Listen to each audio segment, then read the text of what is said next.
नमस्कार मित्रांनो, माझं नाव आहे वेदांग आणि मी तुमचं स्वागत करतो वेदांग गार्डनर यूट्यूब चॅनलमध्ये. आजच्या व्हिडिओमध्ये मित्रांनो मी तुम्हाला सांगणार आहे, समजा उन्हाळ्यामुळे तुमचे झाडं खराब होत असतील तर त्यांना कसं वाचवायचं. तर व्हिडिओला शेवटपर्यंत नक्की पाहाल. चला आपण व्हिडिओला सुरू करूया. तर मित्रांनो, जसं हे झाड पाहू शकता, एकदम याचे पानं जे आहे वाळून गेले आहे. हा कशामुळे झाला आहे मित्रांनो, हे डायरेक्ट सनलाईटमध्ये होतं झाड, म्हणजे याला डायरेक्ट सनलाईट पडत होतं त्याच्यामुळे. आणि जी माती आहे मित्रांनो ती थोडी कॉम्पॅक्ट झाली, त्याच्यामुळे या झाडाला पाहू शकता की याचे पानं पूर्णपणे मित्रांनो वाळून गेले आहे. आणि हे झाडाचे ब्रांचेस पण पूर्ण वाळून गळून सडून राहिले आहे, आपण जसं पाहू शकता व्हिडिओमध्ये. तर आजच्या व्हिडिओमध्ये आता याला मी रिकवर कसं करायचं ते सांगतो. तर सगळ्यात पहिला पॉईंट मित्रांनो, जे पण सपोर्टसाठी मित्रांनो काड्या लावल्या असतील किंवा स्टिक्स लावले असतील तुम्ही, तर ते सगळ्यात पहिले तुम्हाला कट करून घ्यायचे आहे. कट करून घ्यायचे आहे म्हणजे ते तुम्हाला झाडापासून हटवून द्यायचं आहे. आणि जसे काही दोऱ्या वगैरे बांधले असतील मित्रांनो, ते पण तुम्हाला असं झाडापासून, जसं आपण व्हिडिओमध्ये पाहू शकता, असं रिमूव्ह करून टाकायचं आहे. ते पण आपल्याला साईडमध्ये काढून घ्यायचं आहे. आणि मग आता याला कटिंग करायची आहे. कटिंगसाठी मित्रांनो आपल्याला प्रूनर जे असते प्रूनर घ्यायचं आहे, किंवा मित्रांनो कात्री जी आहे कैची ती घेतली तरी चालेल. माझ्याकडे मित्रांनो मी हे कटर घेऊन ठेवलं आहे, कारण माझं प्रूनर थोडंसं जंग लागलं होतं, म्हणून मग मी इथे कटर घेतलेलं आहे फ्रेश.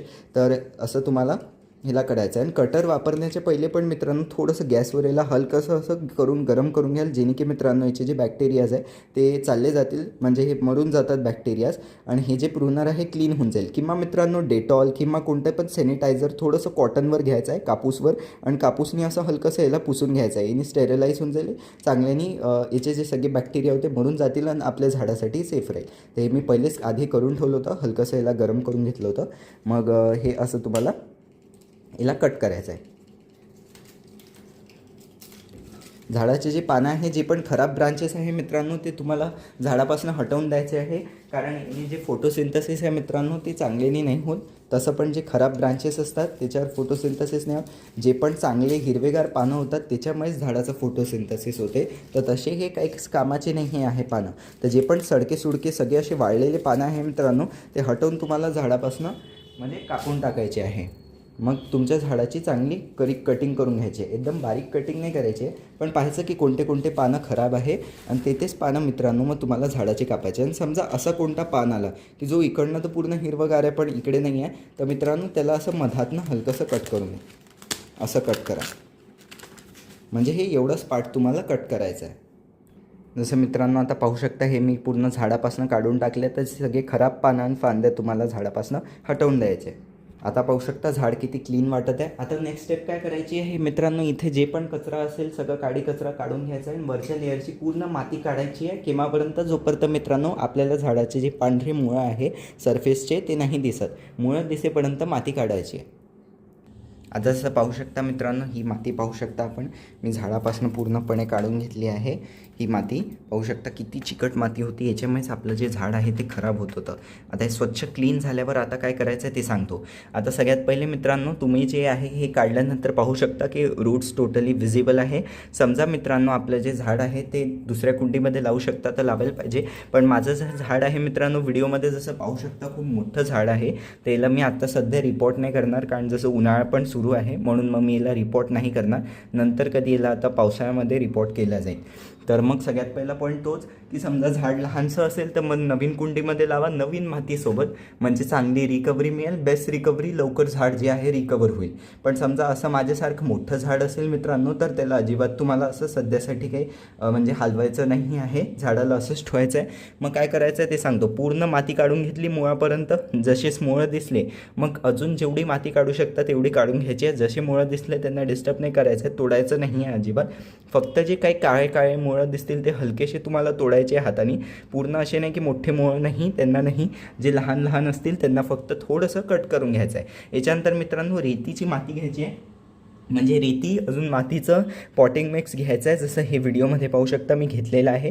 तर हे किंवा मित्रांनो जी प्युअर रेती आहे ना ती घेऊ शकता. म्हणजे माती आणि रेतीचं मिक्स घेण्याच्या ऐवजी तुम्ही जी आहे रेतीच घेऊन घ्या. पूर्ण 100% रेतीच टाकून द्यायच्यात, ते बेस्ट राहील. पूर्ण रेती घ्या आणि हे पॉटला इथपर्यंत रेतीसोबत भरून द्या. आणि काही मुळं जे आहे मित्रांनो वर राहिले पाहिजे, जेणे त्याला हवा लागत राहील आणि झाड जे आहे लवकर रिकवर होईल. जसं पाहू शकता मित्रांनो, आता याची जी मुळं ते मी या मातीसोबत झाकून दिले आहे रेतीवाली मातीनी. तर असं करायचं किंवा जसं मी सांगितलं टोटली 100% रेती टाकून द्या, चांगलं होईल. मग याच्यानंतर हलकंसं स्प्रे बॉटलनी फक्त असं पाणी चिंपडायचं आहे. समजा तुमची जी रेती अजून किंवा माती वाळलेली असेल तर जशी पाहू शकता माझ्या याच्यात मॉइश्चर आहे, तर मी याला सध्या आता पाणी नाही देणार. मग काय करायचं आहे, समोरची टिप्स सांगतो मित्रांनो. याला तुम्हाला जसं इंडोर झाड असेल तर इंडोर्स ठेवायचं आहे, किंवा जसं आउटडोअरचे जे झाडं आहेत त्यांना मित्रांनो तुम्हाला शेड एरियाज किंवा ग्रीन नेटच्या खाली शिफ्ट करून द्यायचं आहे. बेस्ट राहील मित्रांनो. शेड एरिया जो आहे पूर्ण टोटल जो शेड असतो, शेड खाली तुम्हाला या झाडाला ठेवायचं आहे. अजून मग मित्रांनो काही दिवस या झाडाचं पाणी अजिबात बंद करून द्यायचं आहे, हलकं हलकं पाणी टाकत राहायचं आहे. पण समजा जसं आता हे माझं जे आहे याच्यात ओव्हर वॉटरिंग पण होती आणि सनबर्न्स पण होते. पण समजा तुमच्या याच्यात सनबर्न्सच असतील मित्रांनो, अजून तुमची जी माती आहे ती वाळलेलीच होती, अशी ओली गच्च नव्हती माती, तर मग तुम्ही मित्रांनो तुमच्या झाडाला रेग्युलर वॉटरिंग पण करू शकता. पण ते पण थोडं थोडं टाकत राहायचं आहे, कारण झाडाला पाणी कमी आहे तर पाणी निघत नाही झाडाचं लवकर. तर मग थोडं थोडंच पाणी तुम्हाला देत राहायचं आहे. आणि खतांमध्ये मित्रांनो रासायनिक वगैरे अजिबात वापरायचे नाही. आणि ऑर्गॅनिकमध्ये पण मित्रांनो कोणतेही खत सध्या झाडाला टाकायचे नाही 15 दिवस तरी. मिनिमम 15 दिवस झाडाला सोडून द्यायचं आहे, तसंच चांगल्याने त्याची ग्रोथ होऊ द्यायची आहे. 15 दिवसानंतरच मग कोणते खत टाकण्याचा विचार करायचा आहे. 15 दिवस ही खतही बंद करून टाकायचे आहे झाडाचे. कोणतंच खत झाडाला नाही द्यायचं. आणि हे काही टिप्स जसे सांगितले ते तुम्हाला फॉलो करायचे आहे. आणि जसे झाडाची हिरवेगार पानं होतील तर तुम्ही जी लोकेशन होती मित्रांनो तिकडे झाडाला परत शिफ्ट करू शकता. जसे खतं द्यायचे तसे परत देऊ शकता. आणि हे जे माती अजून समजा पॉटमध्ये तुम्ही लावलं असेल दुसऱ्या, तर त्याला परत तुम्ही त्या नवीन पॉट्समध्ये शिफ्ट करू शकता. आणि ही जी माती राहील मित्रांनो, या मातीचं काय करायचं, उन्हात चांगल्याने याला ड्राय करायला ठेवून द्यायचं. कडक उन्हात वाळून घ्या एकदम मातीला. मग वाळल्यानंतर त्याच्यात हलकंसं शेणखत मित्रांनो मिक्स करा आणि मग त्याच्यात तुम्ही परत ते झाडं लावू शकतात. ही जी माती आहे ही माती रिकव्हरी करण्याचा पण पॉईंट नक्की लक्षात ठेवायचा. माती पण नक्की रिकवर करायची आहे झाडाची, कारण त्याच्यात मित्रांनो फंगस बॅक्टेरियाज असतात म्हणून. तर मग हा पण पॉईंट नक्की लक्षात ठेवायचा. आणि जे मी बाकीचे टिप्स सांगितले हे तुम्हाला फॉलो करायचं आहे. तुमचं पण झाड मित्रांनो नक्की वाचून जाईल. अजून मग म्हणजे हे पॉईंट्स नक्की फॉलो करा, जेणे की तुमचं पण झाड मित्रांनो नक्की रिकवर होऊन चांगलं हिरवगार होऊन जाईल परत. कसा वाटला व्हिडिओ आवडले असल्यास व्हिडिओला लाईक करा, शेअर करा, माझ्या चॅनलला सबस्क्राईब नक्की करा, अजून कमेंट नक्की करा. व्हॉट्सअपचा ग्रुप नक्की जॉईन करा. त्याच्या झाडाबद्दल काही प्रश्न विचारायचे असतात त्याच्यावर तुम्ही विचारू शकता. व्हॉट्सअपची ग्रुपची लिंक मी कमेंट वगैरेमध्ये टाकून देईल. धन्यवाद.